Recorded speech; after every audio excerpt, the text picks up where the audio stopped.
Hey, what's up guys? This is Anthony from Anthony's Customs, and for this review, we're looking at the new Marvel Legends DAZZLER figure in her bell bottoms and roller skates, and yes, it is this version of DAZZLER, which to me is a very odd choice, but I guess there are people out there that wanted it, so I'm fine with it. I don't need a DAZZLER figure in the first place, so what do I care what costume it is?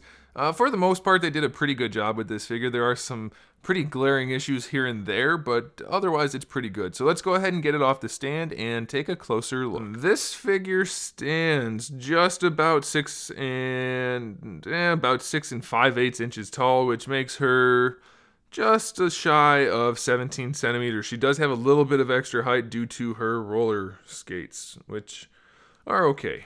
As far as accessories go, we do have her necklace, which is pretty much not an accessory. You probably want to leave that on there, but it can come off. We have her microphone, which has a little bit of detail in there, just enough. And then we have her energy effect piece, which is in like a rainbow plastic, so that's kind of cool.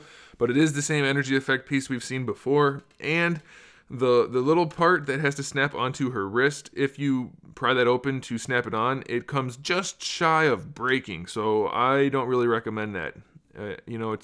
It's no good if you break it completely, so I would just use the big one and let it be loose and try to wedge it on there somehow, but that's up to you.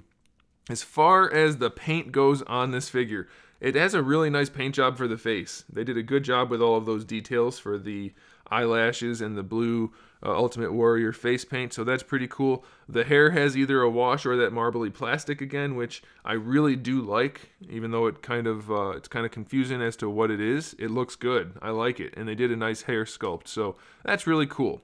As far as the paint job goes, this is all molded, so that's pretty good, except for this. They molded the collar piece, but the rest of her shirt is actually painted. It's not the exact same white as the rest of the body, but it does match pretty well, and I'm glad that they did that because they are not good at painting flesh tones, so the flesh tones match perfectly since they are also all molded, so that's really nice. They painted the silver on her wristbands, and it's a really nice silver. We know they can paint metallics wonderfully. And then for the shoes, it's mostly just molded in the silver plastic, and then there's a little bit of molded blue plastic, and then there's a tiny bit of paint just here and there. The wheels don't actually rotate, if you were wondering about that. As far as the sculpt goes, we've seen the torso before. This is the same as on Kitty Pryde and the recent Phoenix figure. It still has that kind of weird, I guess that's an oblique section right there. I don't know what part of the anatomy that's really supposed to be, but that weird lump is still there, and we still have that issue with the hips, but we'll get to that in just a second. Otherwise, I mean, we've seen the other parts too, except for the collar, but it suits her. It fits the figure nicely and looks pretty good, so even with that slightly odd anatomy, I think that's okay. As far as the articulation goes, the head is on the hinge and the ball peg, so it can look up a little bit. It can look down a whole lot because the head is offset, so it technically does sit really high on the neck, but the way it works out is it actually turns out okay. So you get all this extra motion on top of the neck, which maybe isn't realistic, but it will help for posing, so that's a good thing. The hair is kind of thick, even though it's a softer material, so it won't move out of the way that much. This is a separate piece, as I mentioned, so that's good. The shoulders have the full swivel right around there, no problems at all. We've seen this all before, but I'll go through it anyway. We have the hinge. It comes out just shy of horizontal, so that's fine. We have our bicep swivel right there, single jointed elbow, but we get 90 degrees, if not a little bit better. You know, that almost looks like they adjusted the sculpt a little bit to afford a little bit better range, but I don't know. It looks to me like it might be a new sculpt. We'll see. I mean, we won't. We have to guess. I don't have my stuff to compare, but it looks good. And then we have our wrist swivel and hinge. So that's an open hand with a hinge. This hand obviously has the gripping hand for the microphone. Diaphragm joint works pretty well. I like that. It works, I want to say it works better than Kitty Pryde, but maybe it doesn't. I can't really remember that figure, but I do like that. Full rotation, full leaning in every direction. That's pretty nice. Now, we do have these hips that I mentioned before are not that good. If you bring the legs straight down and try to bring them out to the side, you cannot do it. You have to lean them forward, which will allow the top of the hip to tuck in a little bit. Then you can bring the legs out, and even then, you kind of have to fight with it. So you have to move them forward to bring them out, and it's still a little bit awkward.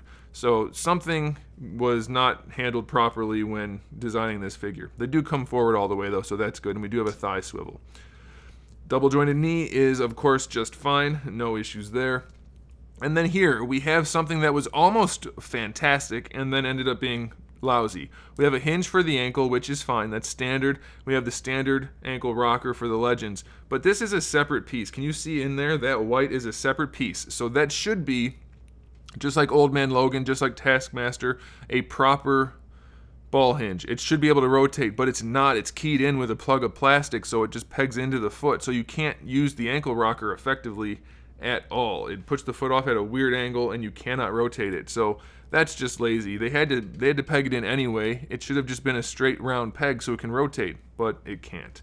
So yeah, there are a couple of missteps with this figure, but mostly it looks really good. So if you're interested in a Dazzler figure in this outfit, don't hesitate. Go ahead and pick it up. It's mostly a really solid figure, and it's going to look nice on your shelf. So there you go, guys. Thanks for watching. Make sure you subscribe to the channel. I have new videos up every single day. We talk about action figures, movies, TV shows, unboxings, all kinds of fun stuff. So make sure you turn on notifications so you don't miss any of that.